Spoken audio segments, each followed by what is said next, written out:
Mr. Speaker, the President of the United States.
Members of Congress, I have the high privilege and distinct honor of presenting to you the President of the United States.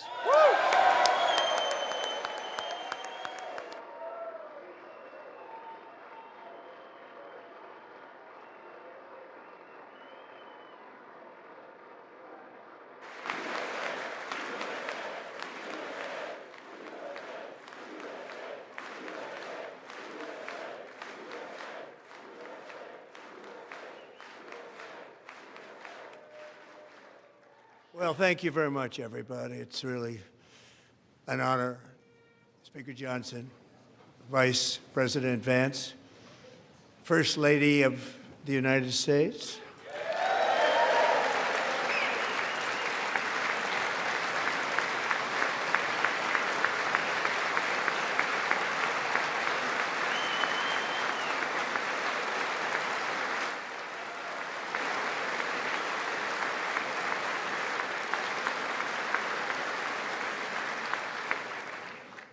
Second Lady of the United States,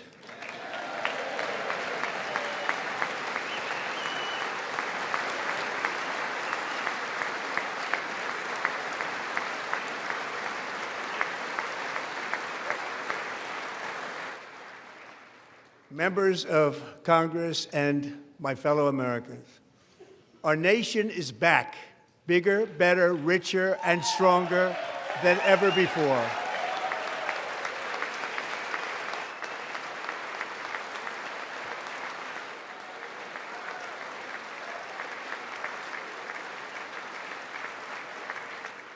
Less than 5 months from now, our country will celebrate an epic milestone in American history, the 250th anniversary of our glorious American independence.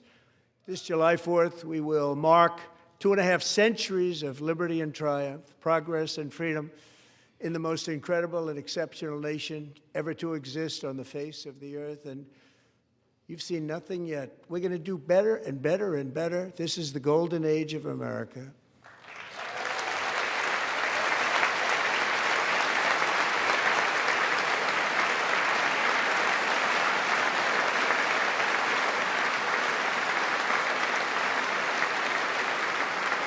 When I last spoke in this chamber 12 months ago, I had just inherited a nation in crisis with a stagnant economy, inflation at record levels, a wide-open border, horrendous recruitment for military and police, rampant crime at home, and wars and chaos all over the world.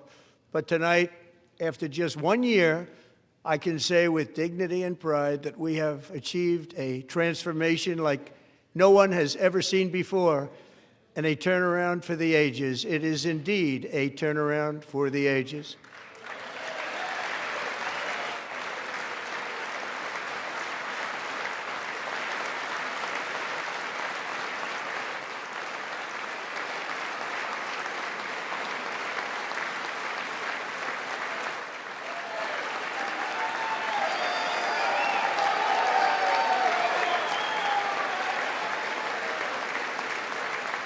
And we will never go back to where we were just a very short time ago. We're not going back.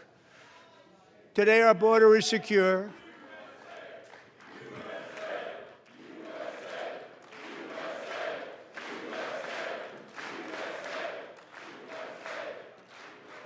Thank you. Today, our border is secure. Our spirit is restored. Inflation is plummeting. Incomes are rising fast. The roaring economy is roaring like never before, and our enemies are scared, our military and police are stacked, and America is respected again, perhaps like never before.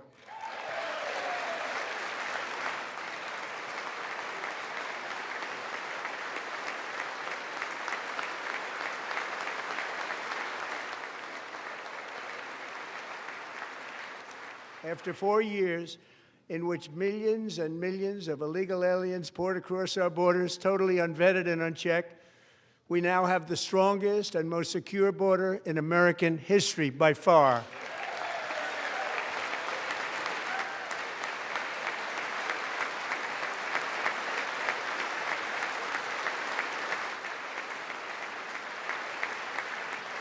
In the past 9 months, 0 illegal aliens have been admitted to the United States.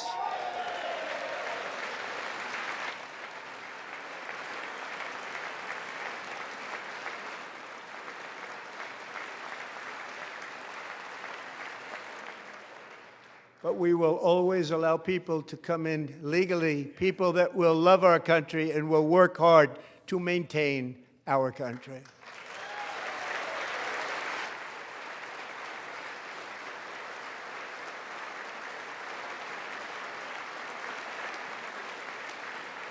The flow of deadly fentanyl across our border is down by a record 56% in 1 year.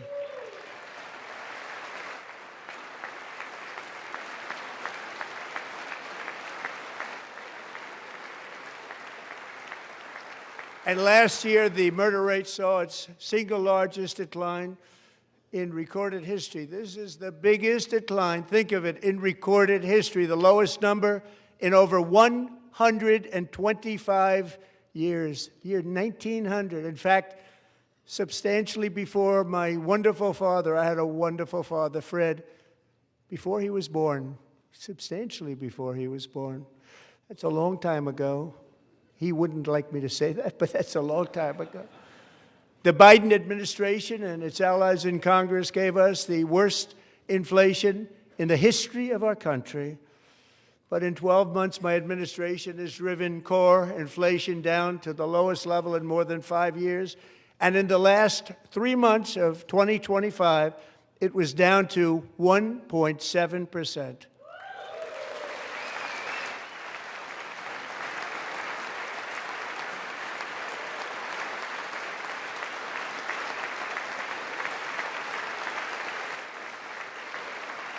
Gasoline, which reached a peak of over $6 a gallon in some states under my predecessor, it was quite honestly a disaster, is now below $2.30 a gallon in most states, and in some places, $1.99 a gallon. And when I visited the great state of Iowa just a few weeks ago, I even saw $1.85 a gallon for gasoline.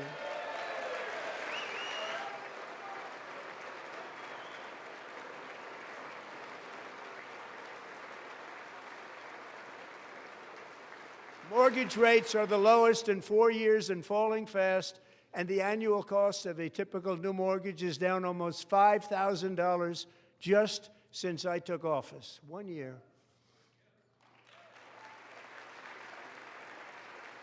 And low interest rates will solve the Biden-created housing problem while at the same time protecting the values of those people who already own a house that really feel rich for the first time in their lives. We want to protect those values. We want to keep those values up. We're going to do both. And we are going to keep it that way. The stock market has set 53 all-time record highs since the election. Think of that, 1 year.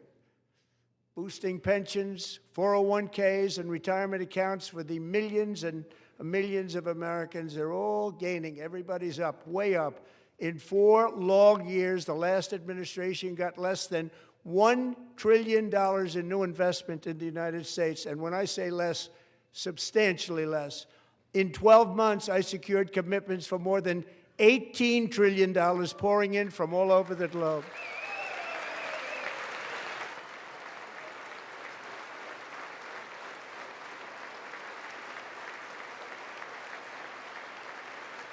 Think of it, much less than $1 trillion for 4 years versus much more than $18 trillion for 1 year. What a difference a president makes.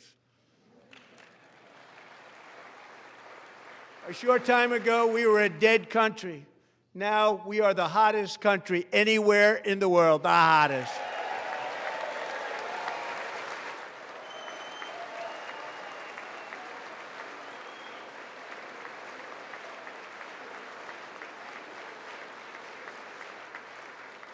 As thousands of new businesses are forming in factories, plants, and laboratories are being built, we have added 70,000 new construction jobs in just a very short period of time. It's getting bigger and bigger and stronger. Nobody can believe what they're watching. American oil production is up by more than 600,000 barrels a day, and we just received from our new friend and partner, Venezuela, more than 80 million barrels of oil.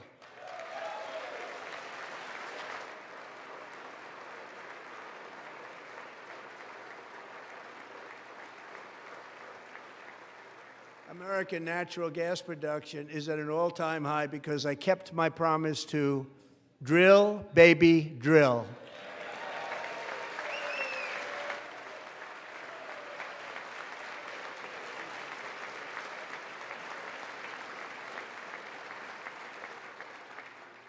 More Americans are working today than at any time in the history of our country. Think about that. Any time in the history of our country, more working today. And 100% of all jobs created under my administration have been in the private sector.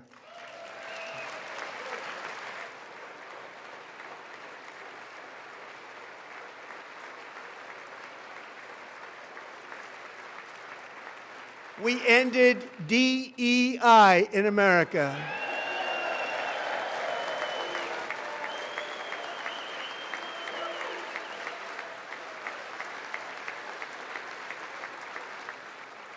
We cut a record number of job-killing regulations, and in 1 year we have lifted 2.4 million Americans, a record, off of food stamps.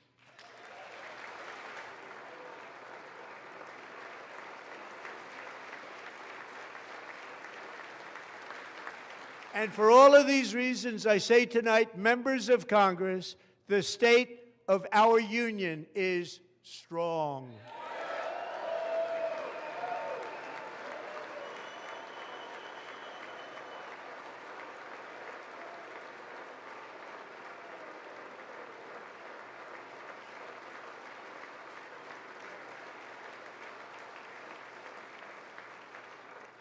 Our country is winning again. In fact, we're winning so much that we really don't know what to do about it. People are asking me, please, please, please, Mr. President, we're winning too much. We can't take it anymore. We're not used to winning in our country. Until you came along, we're just always losing, but now we're winning too much. And I say, no, no, no, you're going to win again. You're going to win big. You're going to win bigger than ever. And to prove that point, here with us tonight is a group of winners who just made the entire nation proud.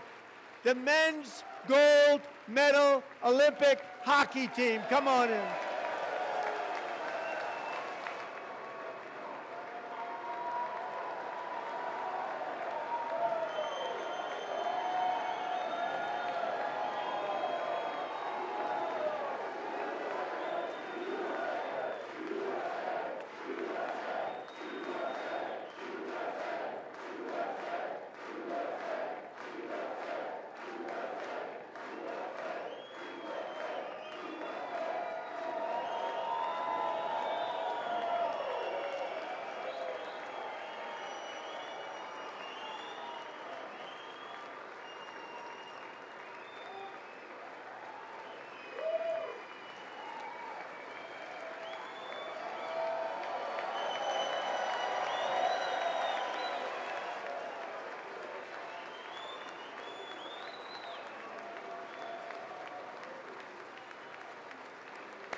Go ahead.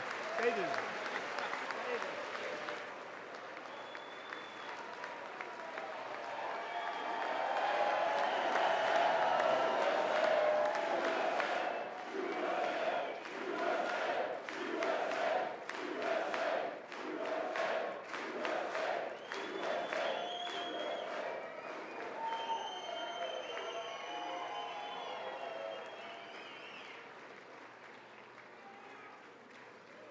That's the first time I've ever seen them get up.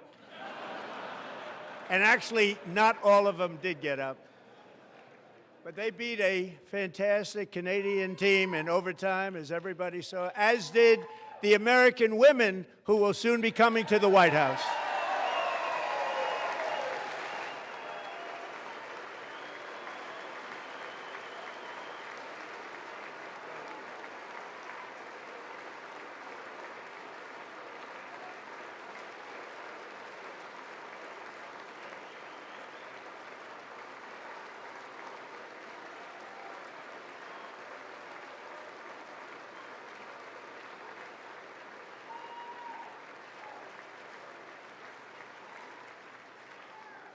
They were in the Oval Office before, and I just want to say a second very big congratulations to Team USA. But I have to say that, and I told them this, and we took a vote of the team. I said, anybody votes no, I'm not doing it. So they stood there, and they weren't about to say no, because I've never seen a goaltender play as well as goalie Connor Hellebuck.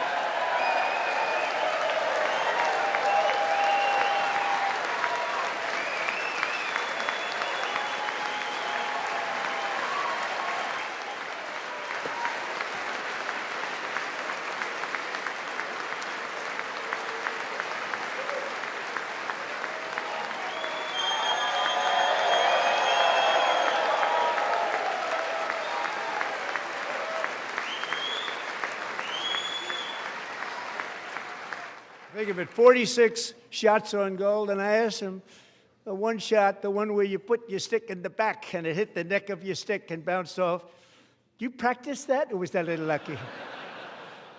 He refused to answer that question. But I just want to tell you that the members of this great hockey squad will be very happy to hear, based on their vote and my vote, and in this case my vote was more important, that I will soon be presenting Connor with our highest civilian honor, which we will be given and which has been given to many athletes over the years. But when I say many, not too many, like 12, it's called the highest civilian honor in our country, the Presidential Medal of Freedom.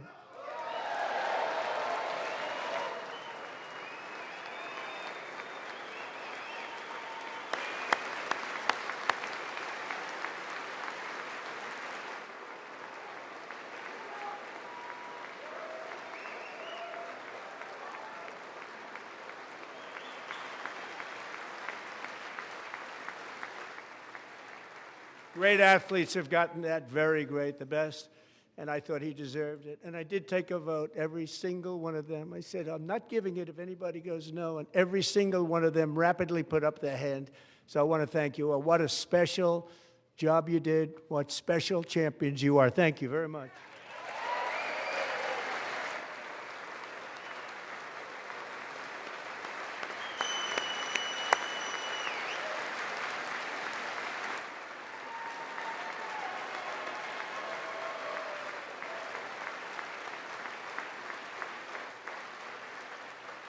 I'm also pleased to say that the next time the Olympic torch is lit, it will be here in America for the 2028 Olympics, and it's the summer version right in Los Angeles. We're going to do a good job in Los Angeles.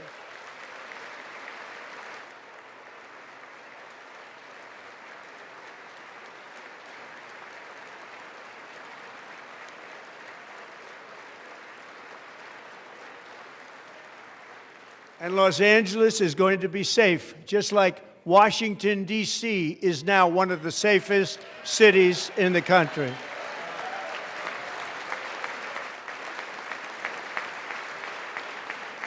And this year, and I must say I got them both. I got them in my first term, and I was disappointed because I didn't think I'd be the president when this happened. But strange things took place. And now I've got them because I got the Olympics and I got the 2026 FIFA World Cup, and I wanted to claim the 250th, but I didn't get away with that one. I couldn't claim that one for myself.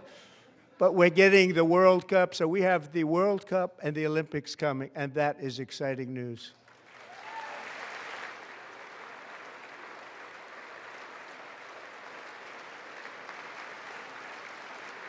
So this will be a year to celebrate our country and the heroes who have kept it free. Men like Buddy Taggart. At age 17, Buddy volunteered to defend America in World War II, serving in the Pacific under the great General Douglas MacArthur. He fought bravely in the famous Battle of Manila, worked so hard. He was badly wounded and almost killed by enemy machine guns in Luzon. And 81 years ago this month, he liberated the largest internment camp in the Philippines, one of the largest anywhere in the world. Buddy earned many honors, including a Purple Heart and a Bronze Star, came home, started a family, and tonight he is in the gallery looking forward to July 4th, 2026, his 100th birthday.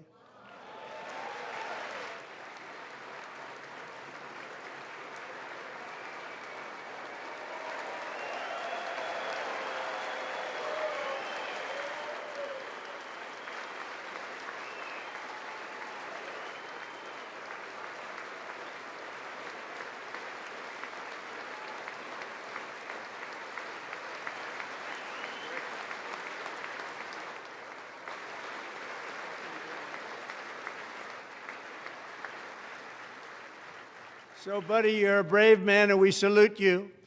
Even in times of challenge, setback, and immense heartache, the spirit of 1776 has always shone through very brightly. It was July 4th of last year when floodwaters tore through a girls' summer camp in Central Texas, one of the worst things I've ever seen. I was there, rising 26 feet in the matter of minutes, tragically claiming many, many lives. You all remember that one.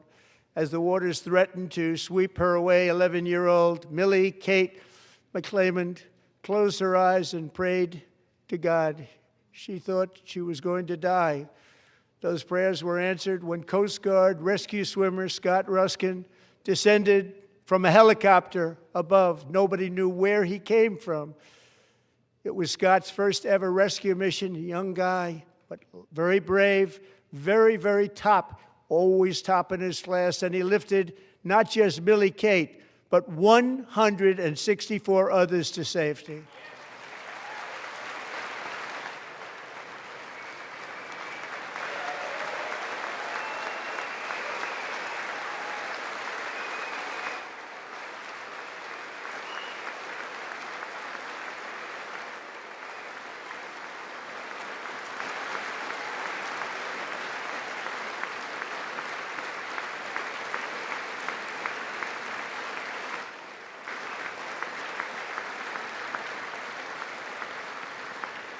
People watched Scott from a distance, and they couldn't believe what they were seeing. The winds were blowing, the rain was pouring, everything was going, and that rapid water, nobody's ever seen anything like it. They said, wow, that's something.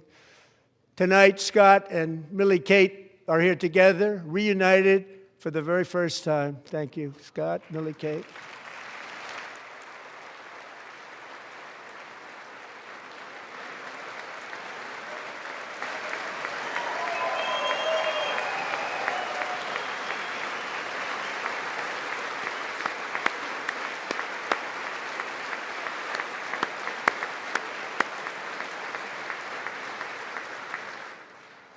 And Petty Officer Ruskin, I'm pleased to inform you that I am now awarding you the Legion of Merit for extraordinary heroism, which is what it was, extraordinary heroism. Thank you.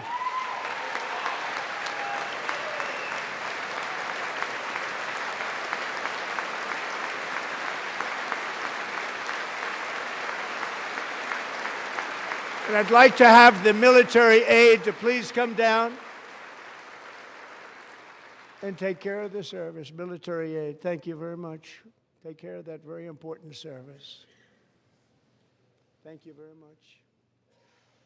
From 1776 to today, every generation of Americans has stepped forward to defend life, liberty, and the pursuit of happiness.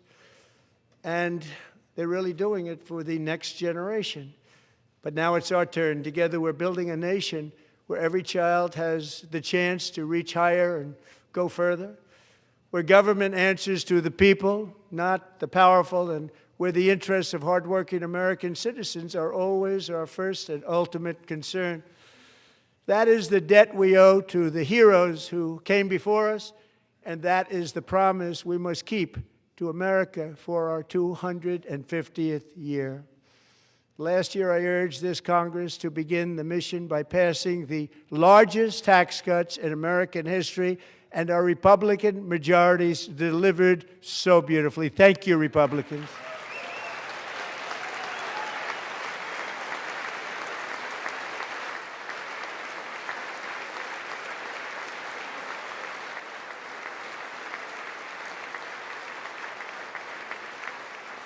All Democrats, every single one of them, voted against these really important and very necessary massive tax cuts.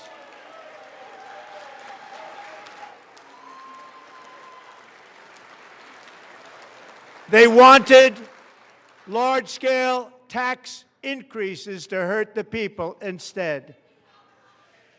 But we held strong, and with the great, big, beautiful bill, we gave you no tax on tips, no tax on overtime, and no tax on Social Security for our great seniors.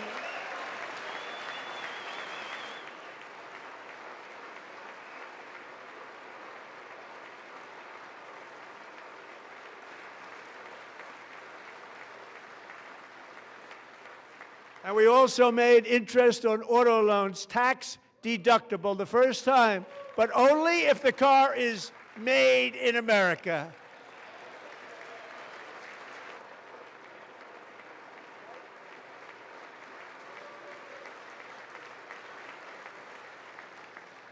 Recently in Pennsylvania, I met Megan Hemhauser, a devoted mom who's homeschools her children, beautiful, 2 children, during the day while waiting tables at night as her husband works overtime operating very heavy equipment.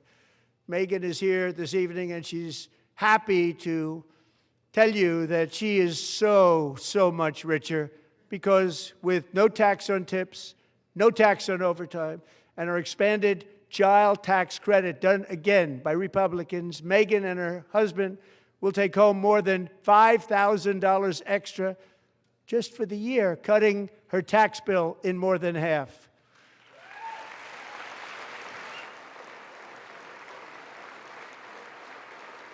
Megan, please stand up. We're fighting for you, Megan. Thank you, Megan. Thank you, Megan.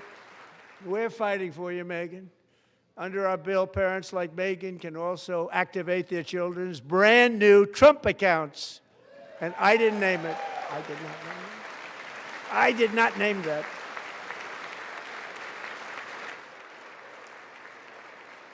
Nobody believes me, but I did not name it. It was named by a very tall man sitting right there in the 3rd row. Nice man, a good man.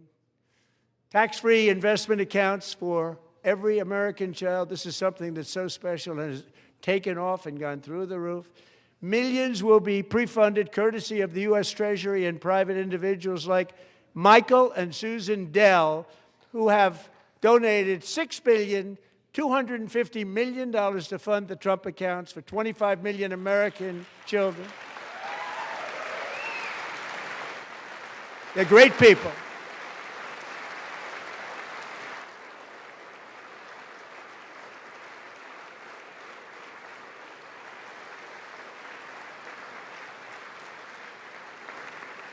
You know, I asked Michael Dell, how do you make all that money? He said, well, I just sat on my dorm in school, and I made computers, and I'd sell them to people, and I just kept selling and selling and selling, and pretty amazing story. That's called the American dream. He sold a lot of computers, a lot of those laptops, so I congratulate him on that, but I really thank him and Susan, as well as others like Brad Gerstner, a very tremendous guy. He was behind it right from the beginning. Brad Gerstner, thank you, Brad.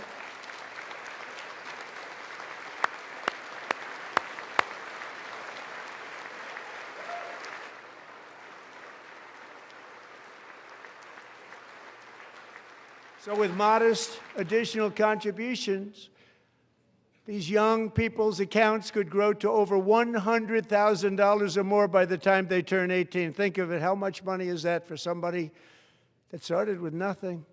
Over 100,000, could be much more than that. To make this investment in our children's future, go to trumpaccounts.gov, trumpaccounts.gov. And a lot of people are doing it. It's setting every record in the book. It's popular. They knew what it was going to take. I'm so proud of them. I'm so proud of the people that got it started.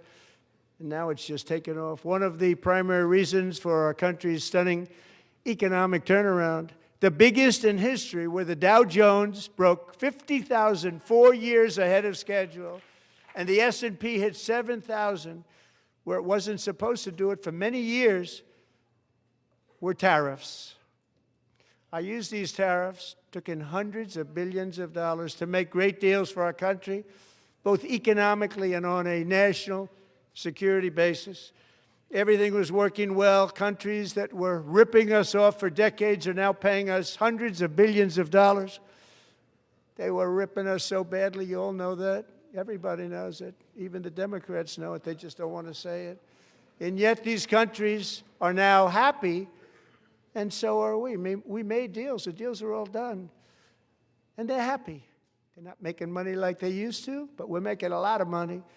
There was no inflation, tremendous growth, and the big story was how Donald Trump called the economy correctly, and 22 Nobel Prize winners in economics didn't. They got it totally wrong. They got it really wrong. And then just 4 days ago, an unfortunate ruling from the United States Supreme Court.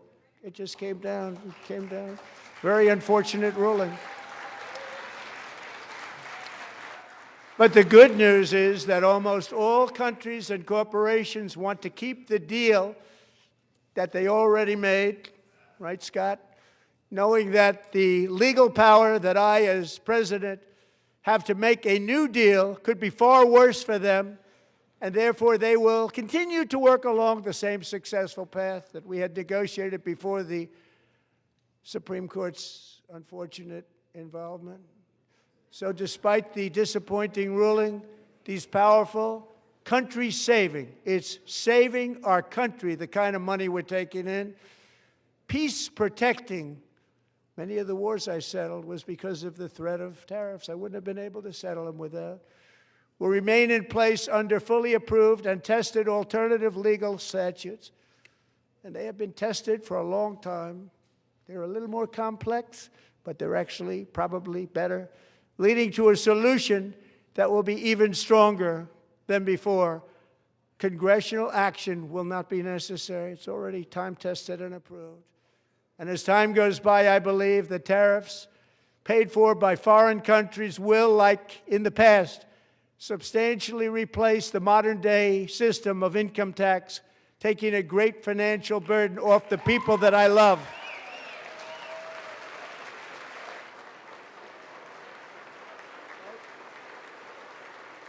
Right?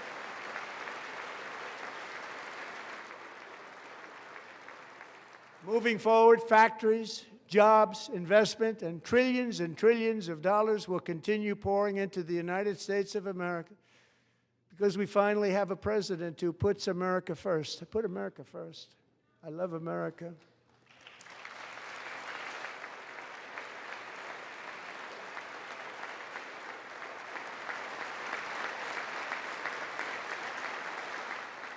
For decades before I came along, we had the exact opposite. From trade to healthcare, from energy to immigration, everything was stolen and rigged in order to drain the wealth out of the productive, hardworking people who make our country great, who make our country run. Under Biden and his corrupt partners in Congress and beyond, it reached a breaking point with the Green New Scam, open borders for everyone. They poured in by the millions and millions from prisons, from mental institutions. They were murderers, 11,888 murders. They came into our country. You allowed that to happen. And record-setting inflation that cost the typical family $34,000 in just a speck of time. Now the same people in this chamber who voted for those disasters suddenly use the word affordability, a word. They just used it. Somebody gave it to them, knowing full well that they caused and created the increased prices that all of our citizens had to endure. You caused that problem.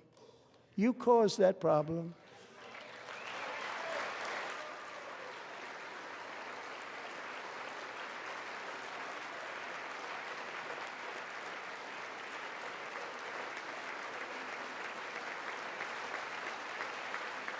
They knew their statements were a lie. They knew it.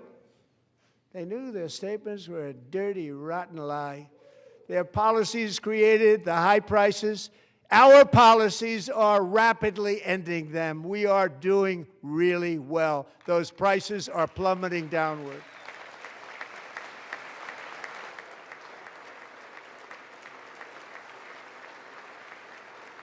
The price of eggs is down 60%, Madam Secretary, thank you.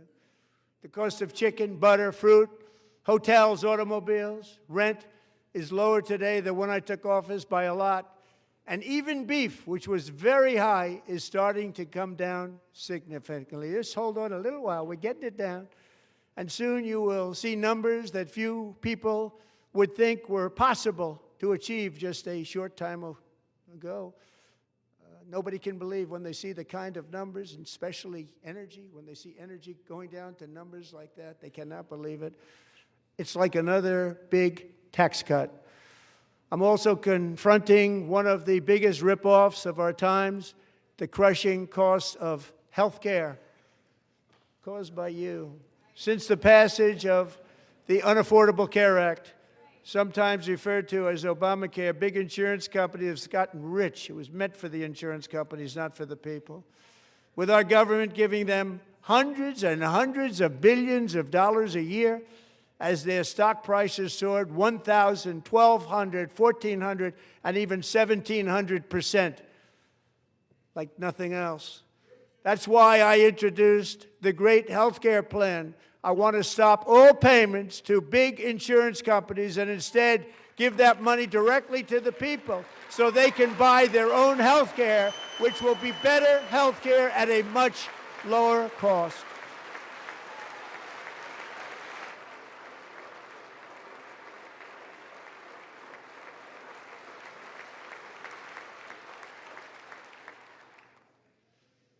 In addition, my plan requires maximum price transparency. That's a big deal.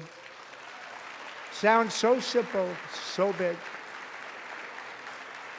And I did that in my first term, and the Democrats immediately terminated it with full knowledge that they were doing a very bad thing for the people. Costs were going to go way up, and that's what happened, and now I'm bringing them way down on health care and everything else. I'm also ending the wildly inflated cost of prescription drugs like has never happened before.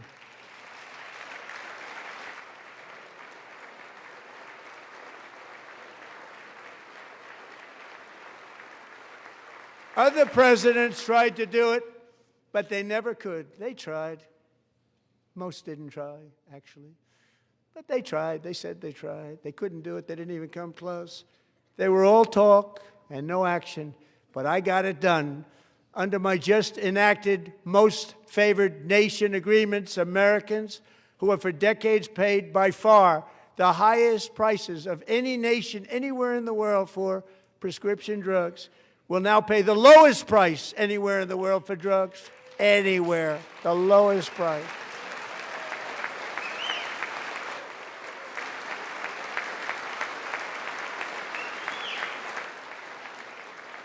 So in my first year of the second term, should be my third term, but strange things happen. I took prescription drugs, a very big part of health care, from the highest price in the entire world to the lowest. That's a big achievement. The result is price differences of 300, 400, 500, 600% and more, all available right now at a new website called TrumpRx.gov. And I didn't name that one either, by the way.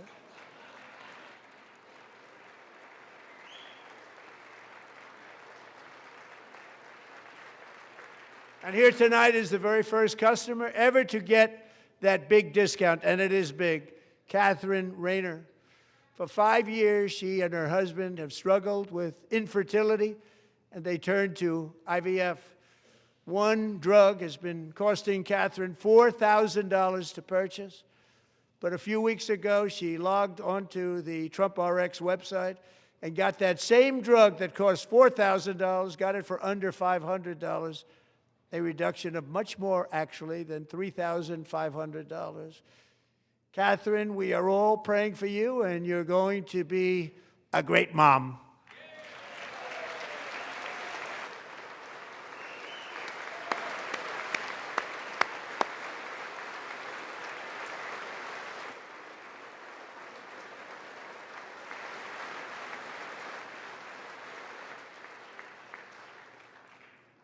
So now I'm calling on Congress to codify my most favored nation program into law. Now, the one thing, I'm not sure it matters because it's going to be very hard for somebody that comes along after me to say, let's raise drug prices by 700 or 800%. But John and Mike, if you don't mind, codify it anyway. They may do it. Codify it anyway. Thank you. Many Americans are also concerned that energy demand from AI data centers could unfairly drive up their electric utility bills. Tonight, I'm pleased to announce that I have negotiated the new Ratepayer Protection Pledge. You know what that is?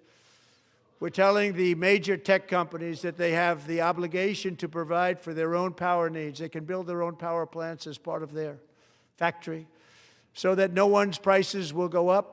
And in many cases, prices of electricity will go down for the community and very substantially down. This is a unique strategy never used in this country before. We have an old grid. It could never handle the kind of numbers, the amount of electricity that's needed. So I'm telling them they can build their own plant. They're going to produce their own electricity. It will ensure the company's ability to get electricity while at the same time lowering prices of electricity for you, and could be very substantial for all of you cities and towns. You're going to see some good things happen over the next number of years. Another pillar of the American dream that has been under attack is home ownership. With us tonight is Rachel Wiggins, a mom of two from Houston. She placed bids on 20 homes and lost all of those bids to gigantic investment firms that bypassed inspection, paid all cash, and turned those houses into rentals, stealing away her American dream. She was devastated. Stories like this are why last month I signed executive order to ban large Wall Street investment firms from buying up in the thousands single-family homes.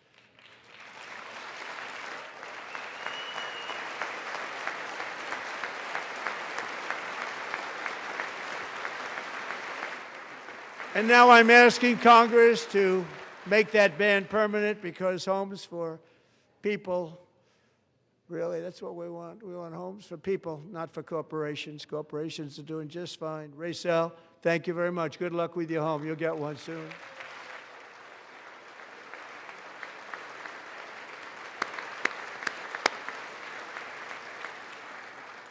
We're also working to make it easier for Americans to save for retirement. And under this administration, we will always protect Social Security and Medicare. They are not protecting it for our seniors. We will always protect Social Security, Medicare, Medicaid.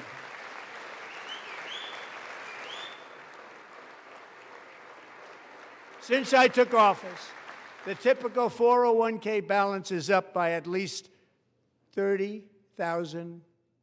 It's a lot of money. We have millions and millions of people, because the stock market has done so well, setting all those records. Your 401ks are way up. Yet half of all of working Americans still do not have access to a retirement plan with matching contributions from an employer. To remedy this gross disparity, I'm announcing that next year my administration will give these often forgotten American workers, great people, the people that built our country, access to the same type of retirement plan offered to every federal worker. We will match your contribution with up to $1,000 each year. As we ensure that all Americans can profit from a rising stock market, let's also ensure that members of Congress cannot corruptly profit from using insider information.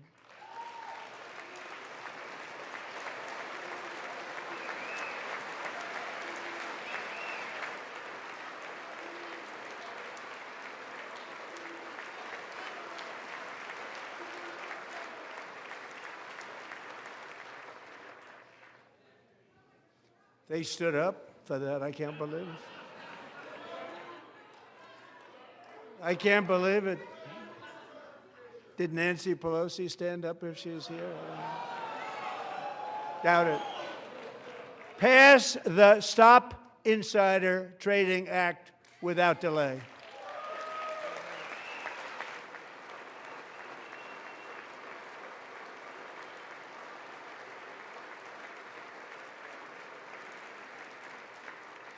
I wasn't sure if anybody even on this side was going to applaud for that. I'm very impressed. Thank you. I'm very impressed. But when it comes to the corruption that is plundering, it's plundering America. There's been no more stunning example than Minnesota, where members of the Somali community have pillaged an estimated $19 billion from the American taxpayer. Oh, we have all the information. And in actuality, the number is much higher than that. And California, Massachusetts, Maine, and many other states are even worse. This is the kind of corruption that shreds the fabric of a nation, and we are working on it like you wouldn't believe. So tonight, although started 4 months ago, I am officially announcing the war on fraud to be led by our great Vice President, J.D. Vance.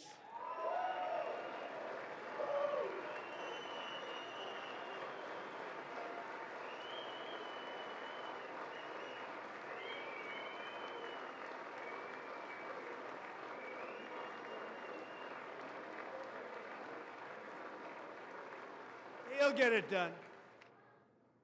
If we're able to find enough of that fraud, we will actually have a balanced budget overnight. It'll go very quickly. That's the kind of money you're talking about. We'll balance our budget. The Somali pirates who ransacked Minnesota remind us that there are large parts of the world where corruption and lawlessness are the norm, not the exception. Importing these cultures through unrestricted immigration and open borders brings those problems right here to the USA. And it is the American people who pay the price in higher medical bills, car insurance rates, rent, taxes, and perhaps most importantly, crime. We will take care of this problem. We're going to take care of this problem. We are not playing games. Delilah.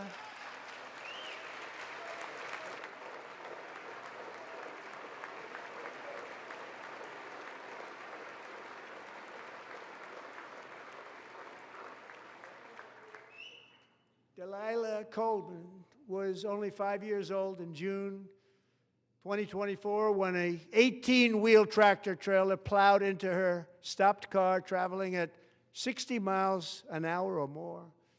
The driver was an illegal alien let in by Joe Biden and given a commercial driver's license by open borders politicians in California. Doctors said Delilah would never be able to walk or talk, have a good life. She wouldn't even be able to eat again. But against all odds, she is now in the first grade learning to walk. And she's here this evening with her dad, Marcus, a fantastic man. Delilah, please, you are a great inspiration. Please stand up.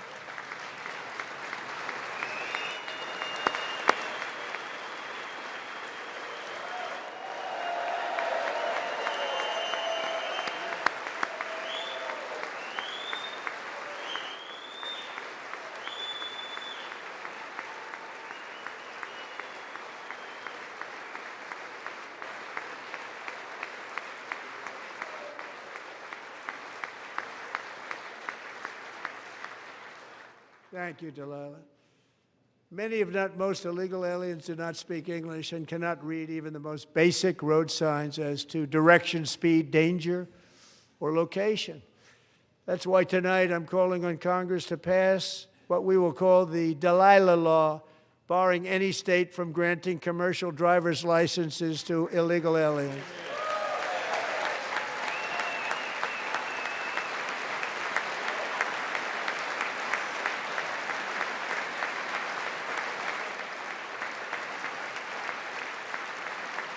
And yesterday, as you probably saw at the White House, I hosted a ceremony with Americans who lost their treasured loved ones to the scourge of illegal immigration. People came into our country, how we allowed this to happen with our open borders. These are the angel moms and families that for decades our government betrayed and our media totally ignored. It was terrible. Hard to believe, actually. In 2023, a 16-year-old high school cheerleader named Elizabeth Medina was supposed to perform in her town's Christmas parade, but she never arrived. Her mother, Jacqueline, went home to look for her, and she found her lying dead in a bathtub, bleeding profusely after being stabbed 25 times.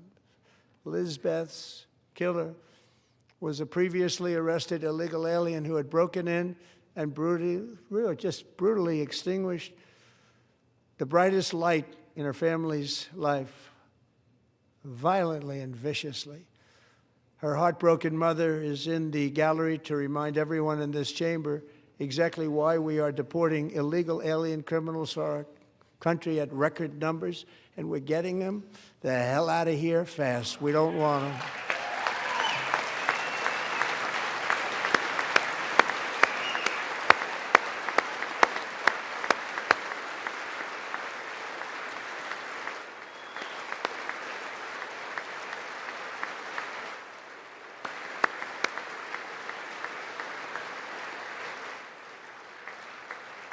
Thank you very much, Jacqueline. Thank you. We can never forget that many in this room not only allowed the border invasion to happen before I got involved, but indeed they would do it all over again if they ever had the chance. If they ever got elected, they would open up those borders to some of the worst criminals anywhere in the world. The only thing standing between Americans and a wide open border right now is President Donald J. Trump and our great Republican patriots in Congress. Thank you. Thank you.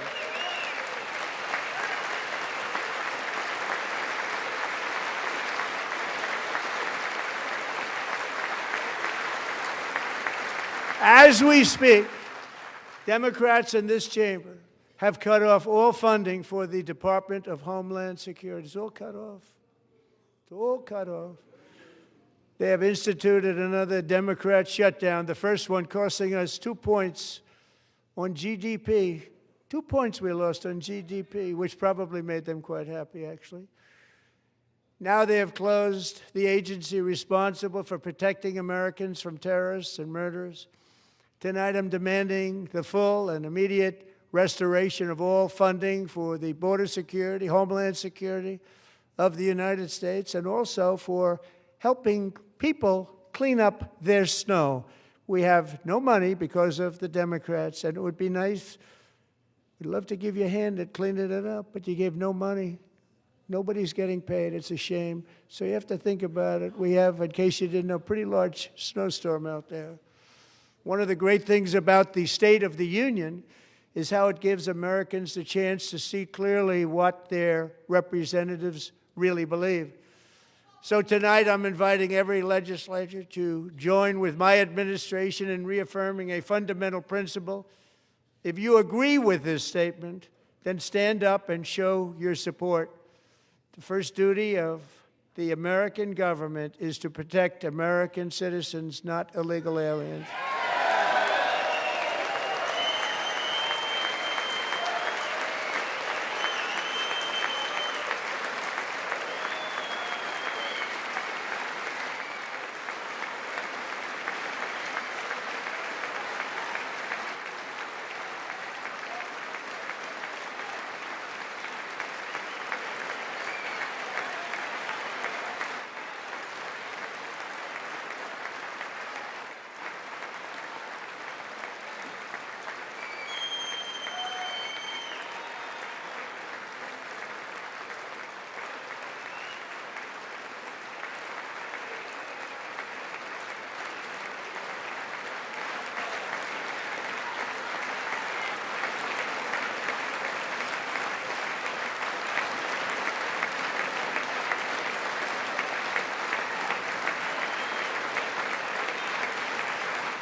Isn't that a shame? You should be ashamed of yourself not standing up.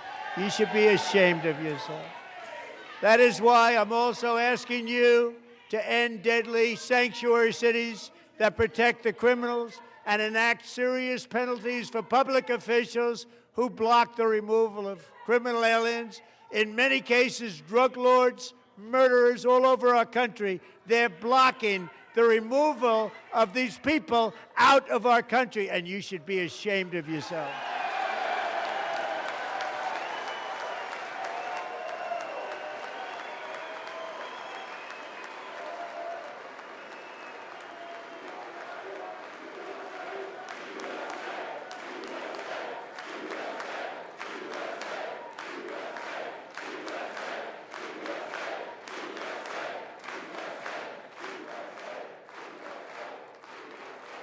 And perhaps most importantly, I'm asking you to approve the Save America Act.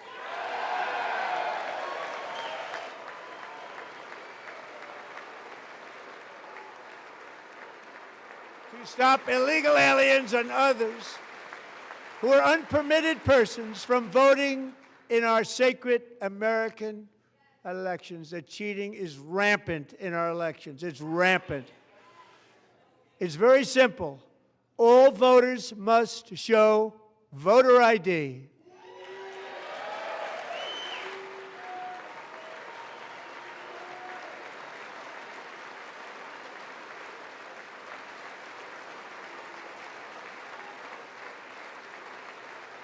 All voters must show proof of citizenship in order to vote.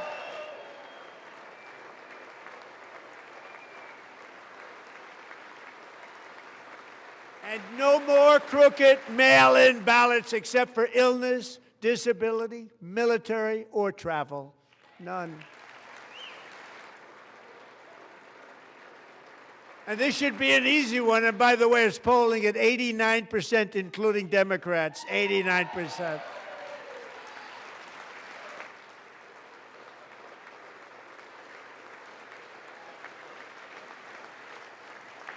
And even the new communist mayor of New York City, I think he's a nice guy, actually. Speak to him a lot. Bad policy, but nice guy. Just said they want people to shovel snow. They got hit hard. Wants them to shovel snow, but if you apply for that job, you need to show 2 original forms of ID and a Social Security card. Yet they don't want identification for the greatest privilege of them all, voting in America. No, it's no good. No good.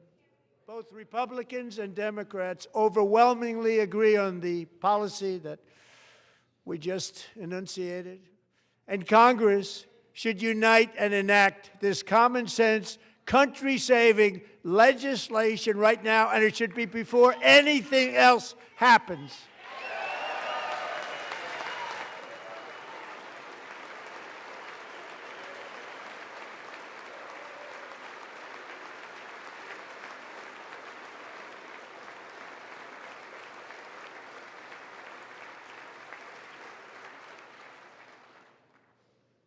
And the reason they don't want to do it, why would anybody not want voter ID? One reason, because they want to cheat. There's only one reason. They make up all excuses. They say it's racist. They come up with things you almost say, what imagination they have. They want to cheat. They have cheated. And their policy is so bad that the only way they can get elected is to cheat. And we're going to stop it. We have to stop it, John.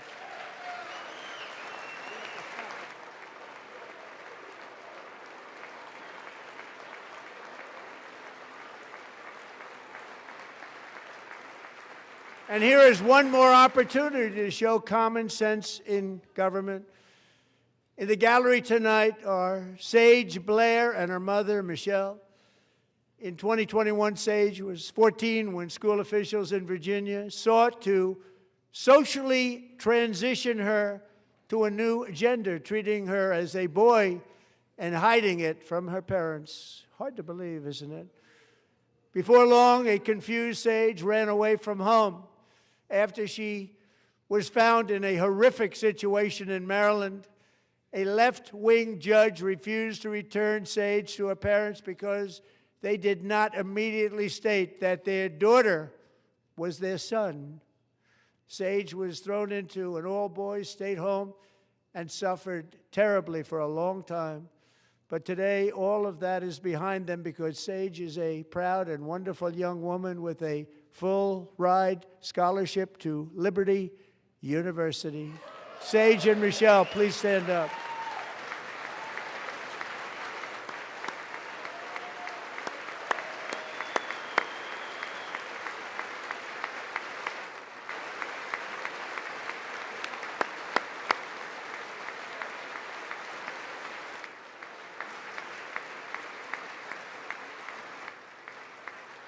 And thank you for your great bravery. And who can believe that we're even speaking about things like this?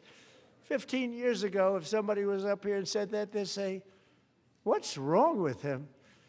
But now we have to say it because it's going on all over numerous states without even telling the parents. But surely we can all agree no state can be allowed to rip children from their parents' arms and transition them to a new gender against the parents' will. Who would believe that we're even talking about this? We must ban it, and we must ban it immediately.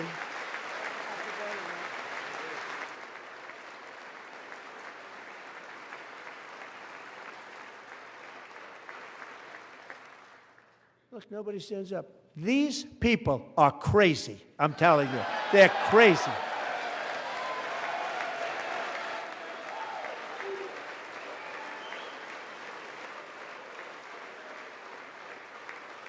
Amazing, incredible. Boy, oh boy. We're lucky we have a country. With people like this, Democrats are destroying our country, but we've stopped it just in the nick of time, didn't we? Huh?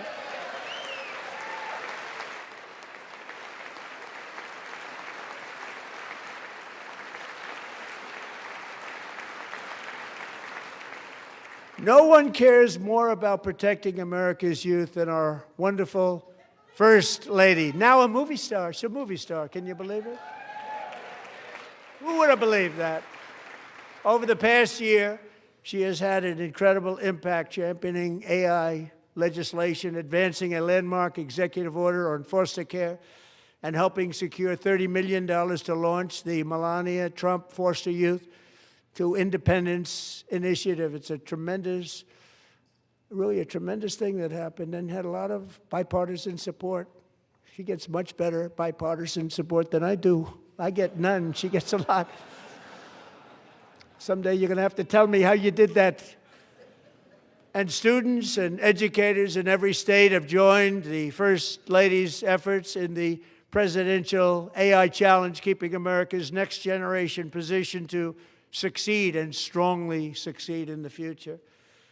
Tonight, we welcome two young people whose lives reflect the First Lady's impact, Sierra Burns and Everest Nevermont.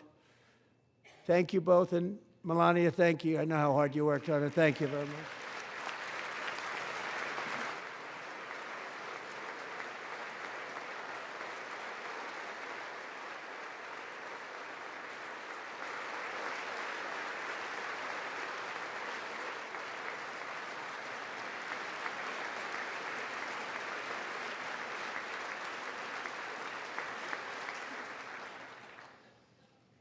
I'm very proud to say that during my time in office, both the first 4 years and in particular this last year, there has been a tremendous renewal in religion, faith, Christianity, and belief in God. Tremendous renewal.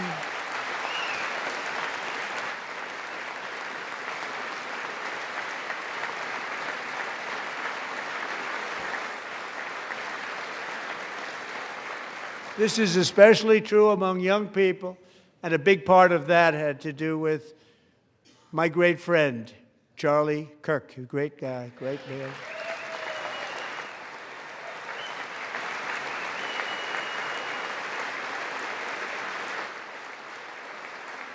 So last year, Charlie was violently murdered by an assassin and martyred, really martyred for his beliefs. His wonderful wife, Erica, is with us tonight. Erica, please stand.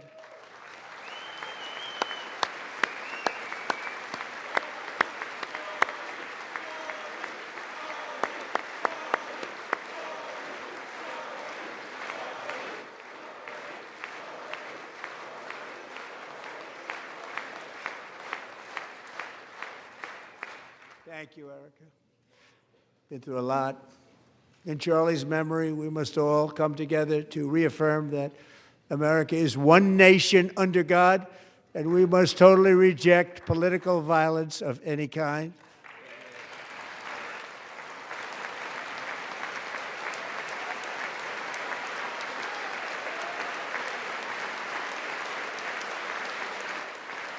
We love religion, and we love bringing it back, and it's coming back at levels that nobody actually thought possible. It's really a beautiful thing to see. Above all, unleashing America's promise requires keeping our communities safe. We have made incredible strides, yet dangerous repeat offenders continue to be released by pro-crime Democrat politicians again and again. We are honored to be joined tonight by a woman who's been through hell, Anya Zarutska. In 2022, she and her beautiful daughter, so beautiful, what a beautiful young woman, Irina, fled war-torn Ukraine to live with relatives near Charlotte, North Carolina. And by the way, what's going on with Charlotte?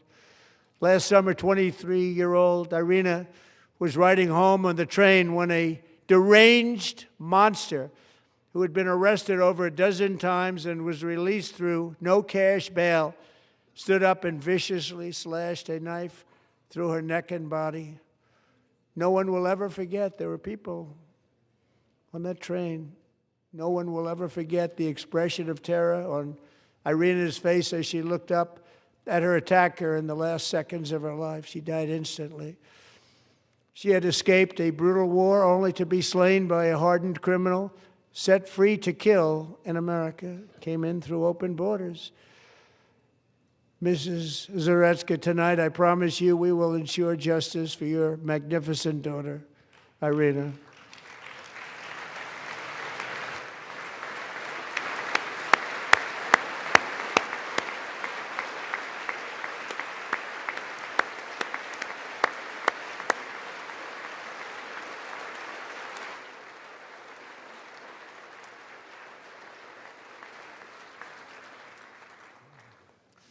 How do you not stand?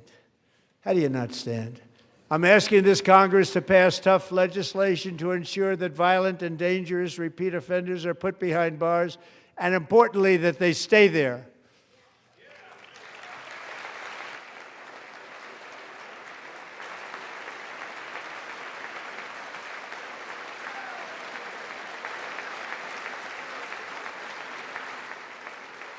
Starting last summer, I deployed our National Guard and federal law enforcement to restore law and order to our most dangerous cities, including Memphis, Tennessee, big success, New Orleans, Louisiana, big success, and our nation's capital itself, Washington, D.C., where we have almost no crime anymore in Washington, D.C. How did that happen?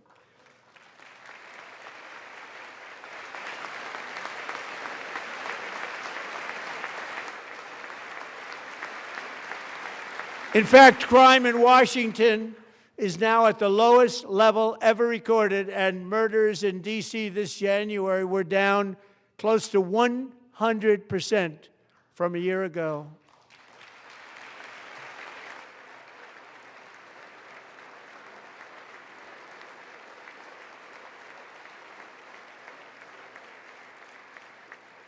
They don't like to hear that. One of the brave service members who helped achieve this stunning turnaround was 20-year-old West Virginia Army National Guard Specialist Sarah Beckstrom. After a 4-month deployment, she voluntarily extended her service, and her rank was going to be lifted. She was doing so well. They were so proud of her. But the very next day, she was on patrol near the White House when she was ambushed and shot in the head by a terrorist monster from Afghanistan. Shouldn't have been in our country. And all because she wore the uniform of our nation. She was shot. He traveled here because he didn't like people wearing our uniform. He was sick and deranged. Shouldn't have been in our country. Sarah Beckstrom died in order to defend our capital, and we are honored to be joined by her wonderful parents, Gary and Evalie. Your daughter was a true American patriot, and she will be greatly missed. She was a great person. I saw reports on her. They've never seen anything like it.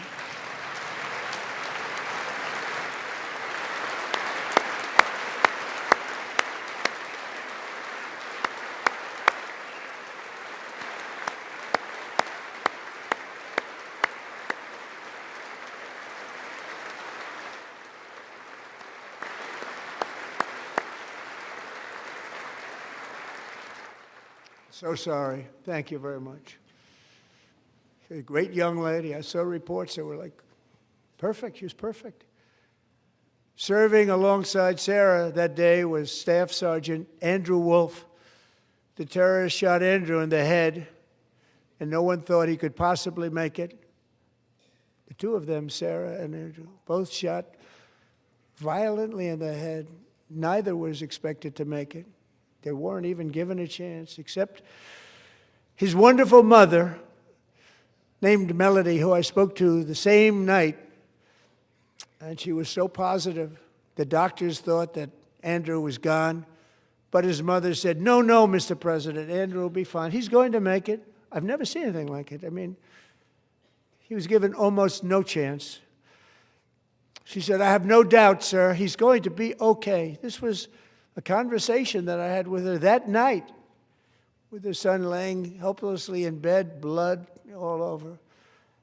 Everybody is praying, she said, sir, he will be okay. The doctors didn't understand what she was saying, and after looking at the results of the damage done, neither did I.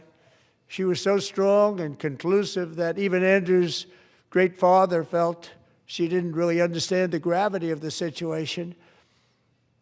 But she turned out to be right. Right, Melody? She turned out to be right.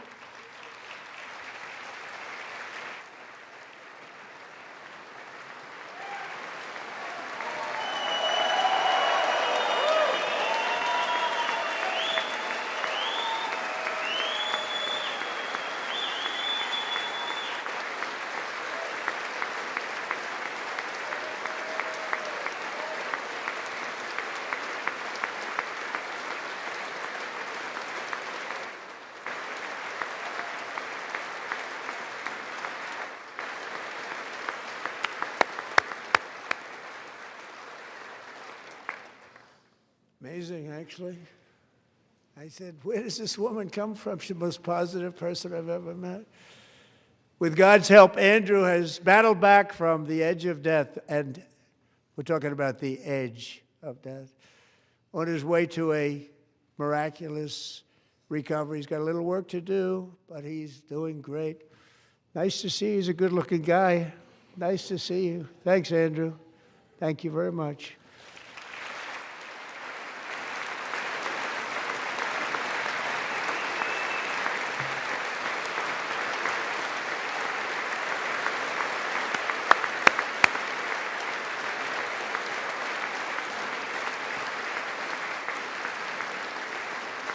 So, Andrew, while you're up, now I'm going to ask a highly respected General James Seward to present Staff Sergeant Andrew Wolf and the great family of Sarah Beckstrom with the award created by our late, great President George Washington himself. It's called the Purple Heart.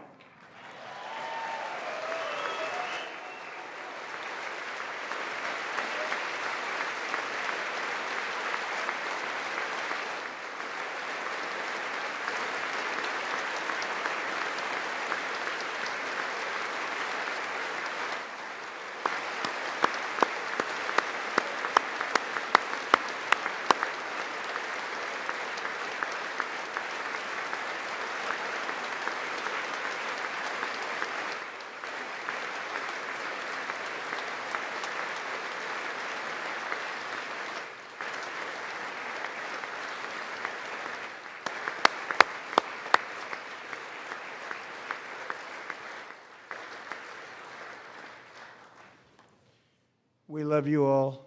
Love you. We're proudly restoring safety for Americans at home, and we are also restoring security for Americans abroad.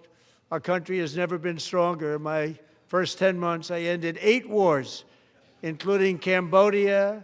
Isn't it funny? Sick people. Cambodia and Thailand, Pakistan and India. Would have been a nuclear war. 35 million people, said the Prime Minister of Pakistan, would have died if it were not for my involvement. Kosovo and Serbia, Israel and Iran, Egypt and Ethiopia, Armenia and Azerbaijan, the Congo and Rwanda, and of course the war in Gaza, which proceeds at a very low level. It's just about there. And I want to thank Steve Witkoff and Jared Kushner for your help. Thank you, Steve. Thank you, Jared.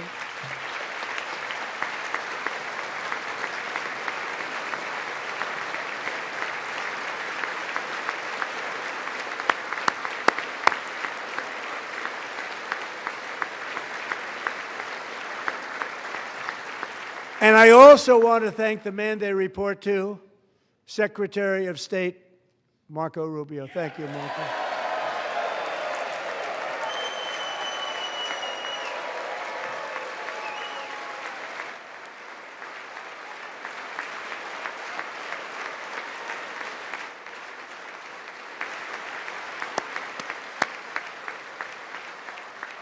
People like you. You know, Marco got 100% of the votes when he was in confirmation. I think our next one was about 54%. And some of the Democrats are now saying, I can't believe we approved that guy. And he said it's an honor that they feel that way, right, Marco? You have done a great job, great Secretary of State. I think he'll go down as the best ever.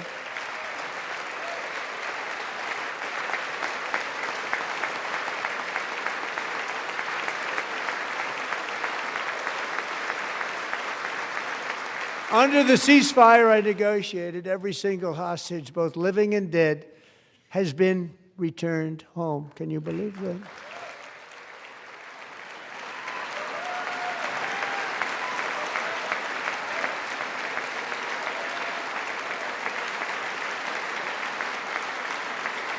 Nobody thought it was possible. Nobody thought that was possible. Both living and dead. And those parents who had a dead son, their boy, they'd always tell me their boy, they wanted him as much as though he were living. It was an amazing period of time. And they came back, and when we got all of the living hostages back, and many, many before them, but I always said those last 20 are going to be very tough, but we got many, many more, hundreds. But I said those last 20 are going to be tough. We got them back. But we only got back 14 or 15 of the dead, of the 28.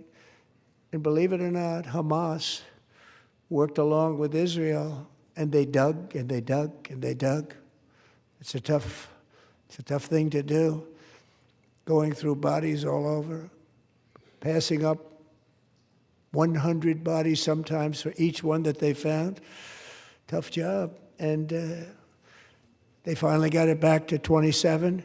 And then Steve and Jared, they got it back to 28. They found all 28. Nobody thought that was possible, but we did it. And I remember the family of the 28th. They were so grieved, but they were so happy as it's possible to be. They had their boy back. The mother said, "Sir, we have our boy back." What a period of time that was, but we got them all back. So thank you both very much. Great job.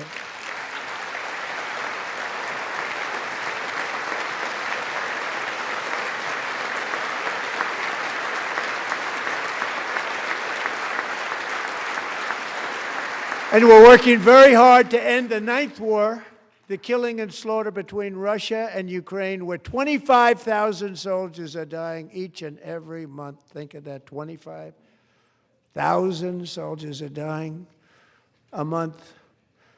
A war which would have never happened if I were president, would have never happened. As president, I will make peace wherever I can, but I will never hesitate to confront threats to America wherever we must. That's why in a breakthrough operation last June, the United States military obliterated Iran's nuclear weapons program with an attack on Iranian soil known as Operation Midnight Hammer.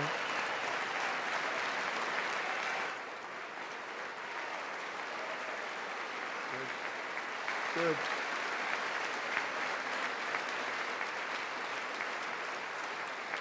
For decades, it had been the policy of the United States never to allow Iran to obtain a nuclear weapon. Many decades. Since they seized control of that proud nation 47 years ago, the regime and its murderous proxies have spread nothing but terrorism and death and hate. They've killed and maimed thousands of American service members and hundreds of thousands and even millions of people with what's called roadside bombs. They were the kings of the roadside bomb. And we took out Soleimani. I did that during my first term. Had a huge impact. He was the father of the roadside bomb.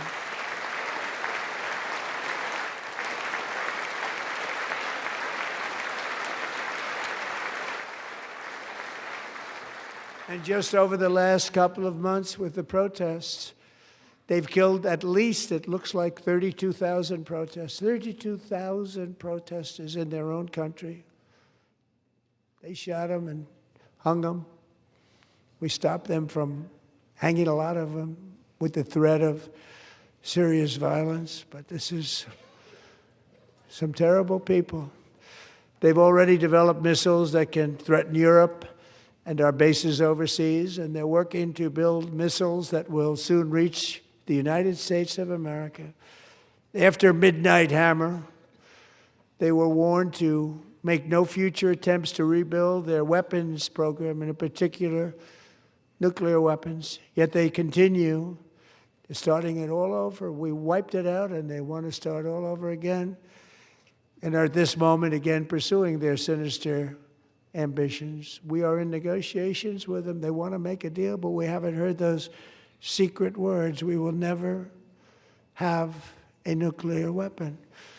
My preference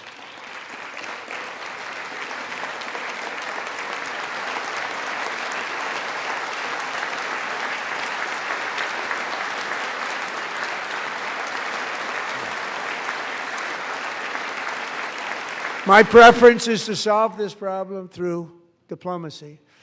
But one thing is certain, I will never allow the world's #1 sponsor of terror, which they are by far, to have a nuclear weapon. Can't let that happen.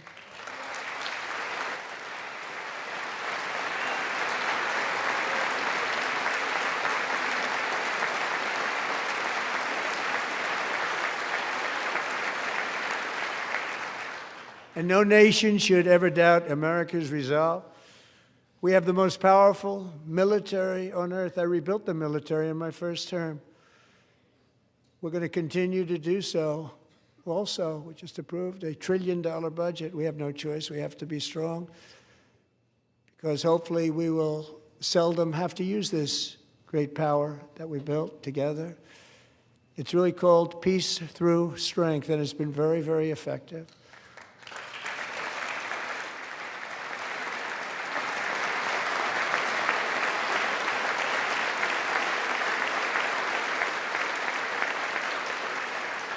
So thanks to Republicans in Congress, we're investing that record number of dollars, have no choice, in the United States Armed Forces.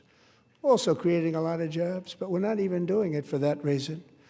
Because as I said, we have more jobs, more people working today than ever before in the history of our country.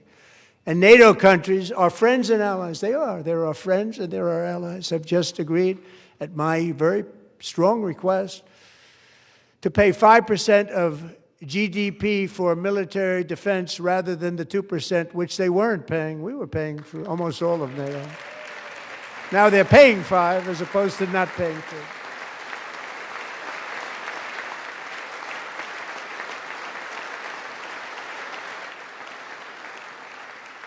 And getting that 5% was something which everyone said would never be done, could not happen. We got it really easily with one meeting. And big difference between 2% that's not paid. We were paying the freight of many of them. Very few were paid up. Now 5%, then they're paid. And everything we send over to Ukraine is sent through NATO, and they pay us in full. They pay us totally in full. Every branch of our armed forces is setting records for recruitment. This is so exciting. and every service member recently.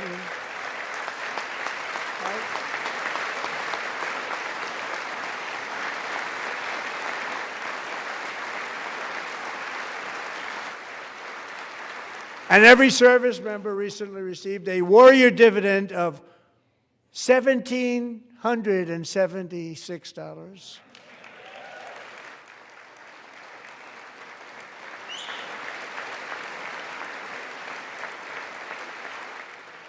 You know, they put it on my desk. We got the money from tariffs and other things, a lot of money we have. We have much more money than people understand. Have to rebuild that program a little bit, but it won't take long. But we got the money, and it was $1,775, and they wanted my approval. And I said, what's the number? $1,775. I said, wait a minute. For one more dollar, we can have $1,776. It's going to I said, we're going to figure that. I never asked anybody if we could afford it. One more dollar, I said $1,776.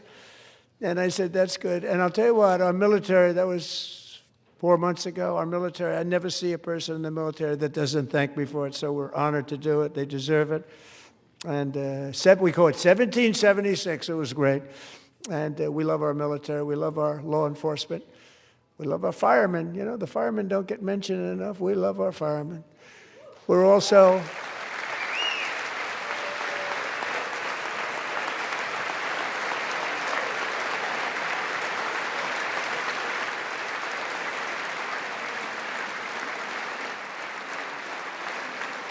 We're also restoring American security and dominance in the Western Hemisphere, acting to secure our national interests and defend our country from violence, drugs, terrorism, and foreign interference. For years, large swaths of territory in our region, including large parts of Mexico, really large parts of Mexico, have been controlled by murderous drug cartels. That's why I designated these cartels as foreign terrorist organizations, and I declared illicit fentanyl as a weapon of mass destruction.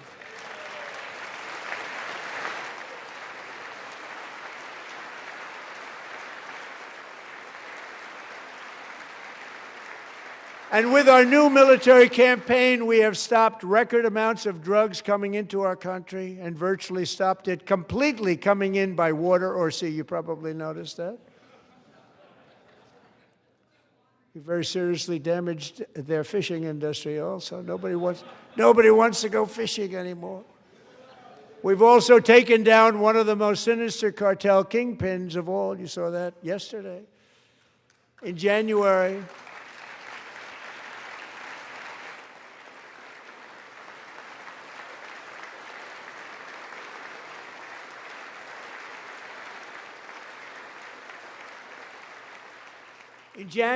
elite American warriors carried out one of the most complex, spectacular feats of military competence and power in world history. No one's seen anything like it. Foreign leaders, I won't tell you who, called me and they said, very impressive, very good. They couldn't believe, they all watched, they saw what happened. This is a different fighting force that we had years ago when we fought to tie. You know, it's a great fighting force. I'm so proud of it. Look at Space Force. Space Force is my baby, because we did that. My baby is becoming so important.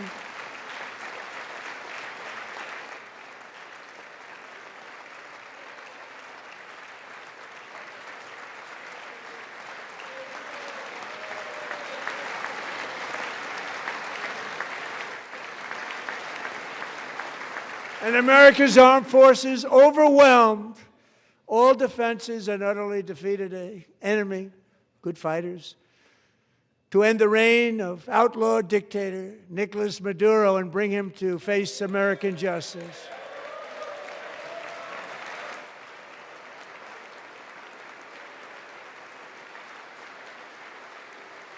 And this was an absolutely colossal victory for the security of the United States, and it also opens up a bright new beginning for the people of Venezuela.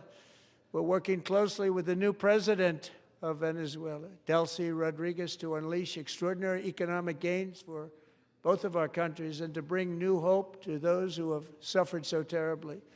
They really did suffer. With us tonight is Alejandro Gonzalez. She grew up in a tight-knit Venezuelan family and was especially close to her beloved uncle Enrique. But after Enrique ran for office and opposed Maduro, he was kidnapped by Maduro's security forces and thrown into the regime's really infamous prison in Caracas.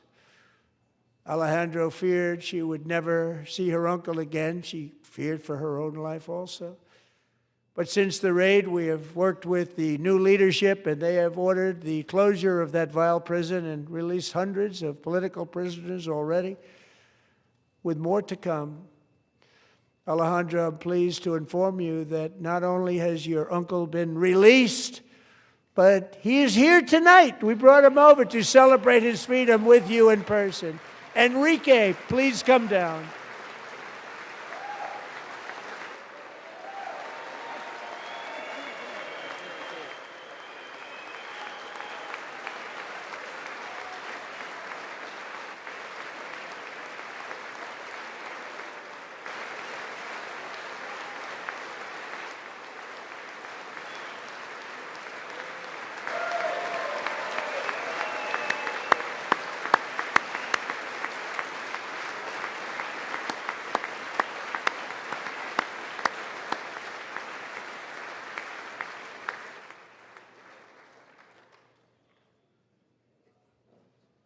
Thank you, Enrique. Have a good time.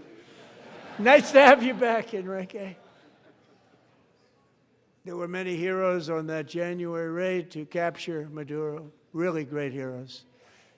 It was very dangerous. They knew we were coming. They were all set.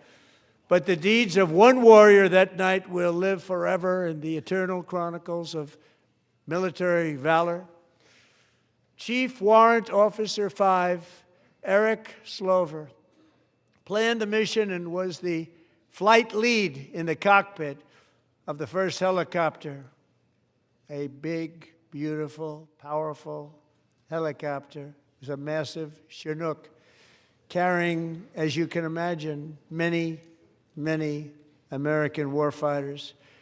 Wearing the dog tags his wife Amy had blessed with holy water before he left. She knew it was going to be a rough one. Eric steered the Chinook under the cover of night and descended swiftly upon Maduro's heavily protected military fortress. This was a major military installation, protected by thousands of soldiers and guarded by Russian and Chinese military technology. How did that work out? Not too good. While preparing to land, enemy machine guns fired from every angle, and Eric was hit very badly in the leg and hip, one bullet after another. He absorbed 4 agonizing shots, shredding his leg into numerous pieces. And yet, despite the fact that the use of his legs was vital to successful helicopter flight, legs are the most important part of flying a helicopter, to deliver the many commandos who would capture and detain Maduro was the only thing Eric was thinking about. Then, even as he was gushing blood, which was flowing back down the aisle, helicopter lands at a steep angle. The machine gun stood right in front of him. They were right in front of him, 2 machine gunners who escaped the wrath of the previous planes. Eric maneuvered his helicopter with all of those lives and souls to face the enemy and let his gunners eliminate the threat. Turned the helicopter around so the gunners could take care of business, saving the lives of his fellow warriors from what could have been a catastrophic crash deep in enemy territory. Only after safely landing the helicopter with all the warriors aboard in the exact right spot, which was vital to the mission. We probably would have had to maybe cancel the mission if that didn't happen. Eric told his co-pilot, also wounded, but not as gravely, to take over. I'm about ready to pass out. The success of the entire mission and the lives of his fellow warriors hinge on Eric's ability to take the searing pain. It was unbelievable what's happened to his legs of the bullets and keep on flying and landing and People knew what was happening. Everybody in the back of the helicopter knew because they saw the blood pouring down the aisle. Chief Warrant Officer Slover is still recovering from his serious wounds, but I'm thrilled to say that he is here tonight with his wife, Amy. Eric and Amy, come on in.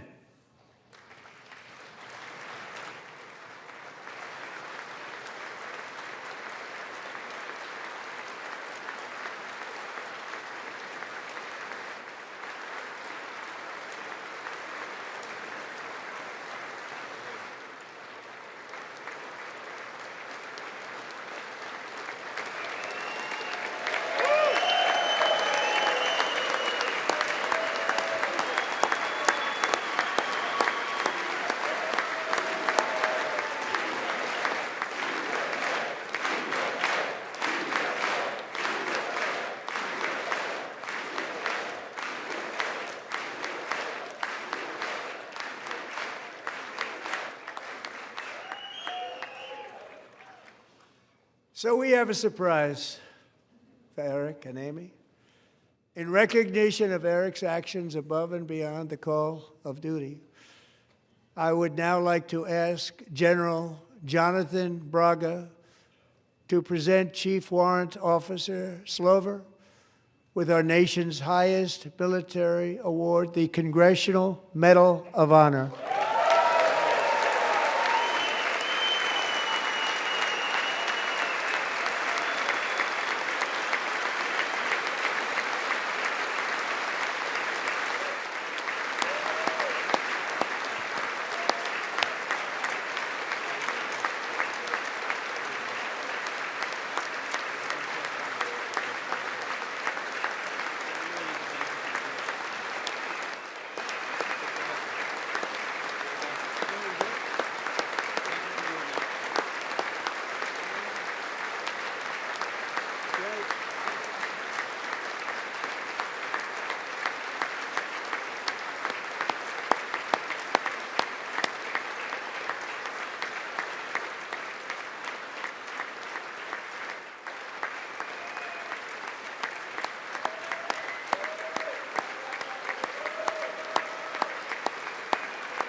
Well, thank you very much, Eric and Amy.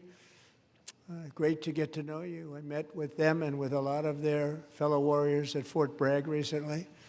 You notice the name Fort Bragg, we have it back, we brought it back. We won the First World War with it, the Second World War with it, and then they decided to change the name.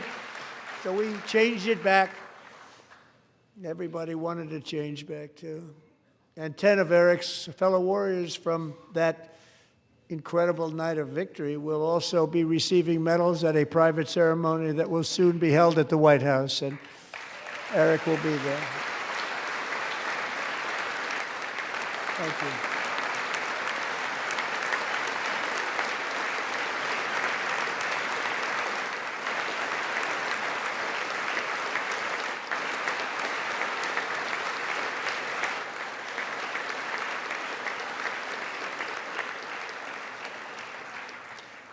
Thank you, Eric.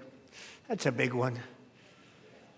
Tonight we've celebrated many truly extraordinary American patriots, but there is one last living legend to honor before we go.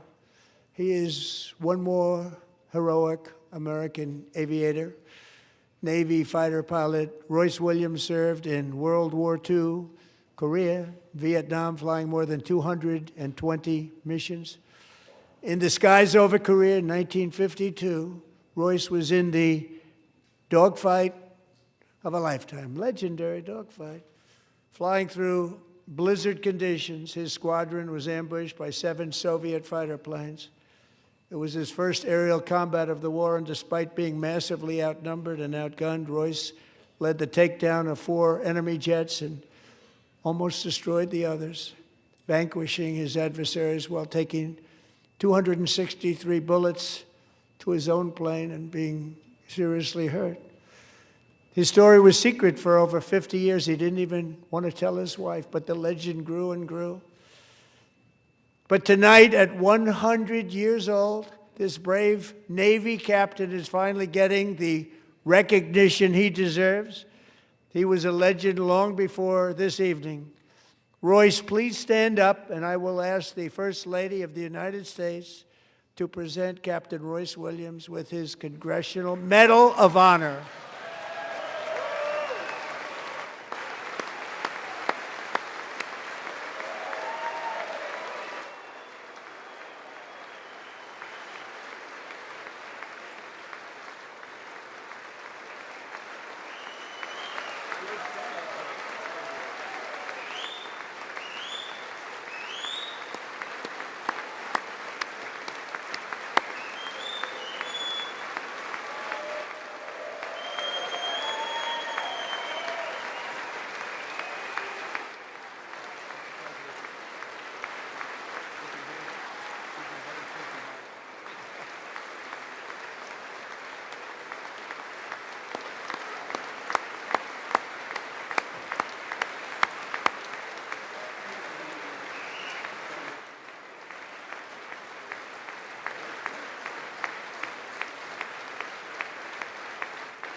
Thank you, Royce, and thank you, Eric.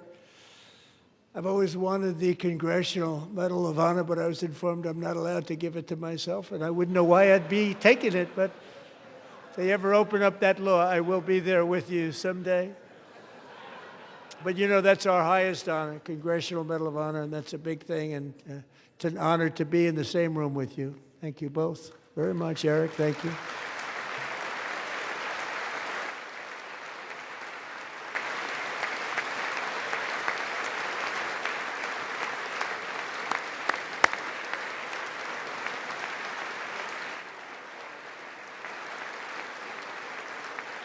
Thank you.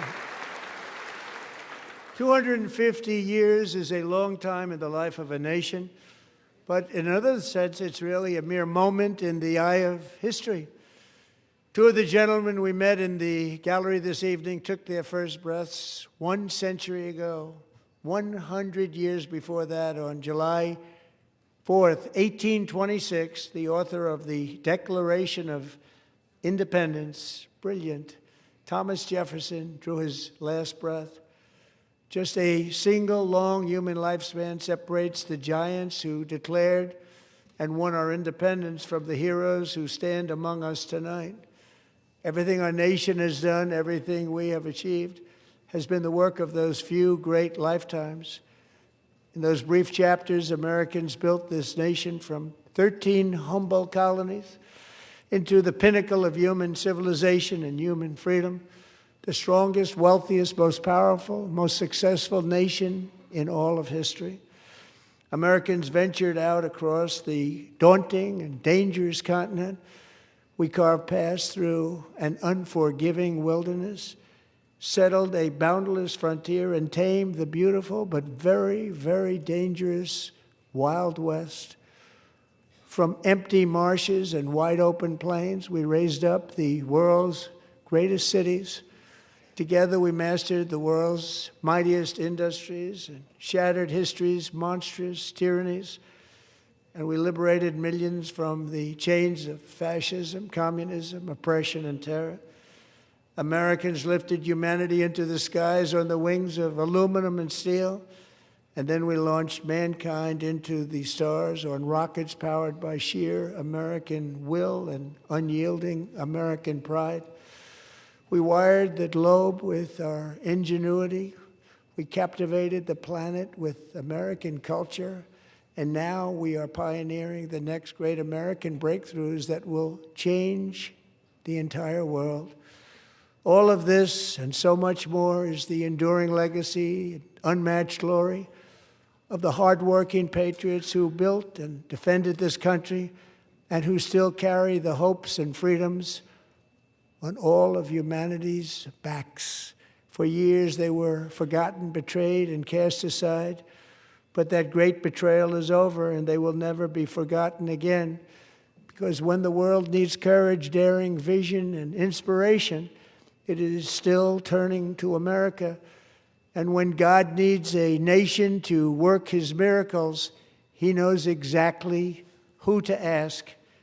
There is no challenge Americans cannot overcome, no frontier too vast for us to conquer, no dream too bold for us to chase, no horizon too distant for us to claim. For our destiny is written by the hand of providence, and these first 250 years were just the beginning. From the rugged border towns of Texas to the heartland villages of Michigan, from the sun-kissed shores of Florida to the endless fields of the Dakotas, and from the historic streets of Philadelphia to right here in our nation's capital, Washington, D.C., the golden age of America is upon us. The revolution that began in 1776 has not ended. It still continues because the flame of liberty and independence still burns in the heart of every American patriot. And our future will be bigger, better, brighter, bolder, and more glorious than ever before. Thank you, God bless you, and God bless America.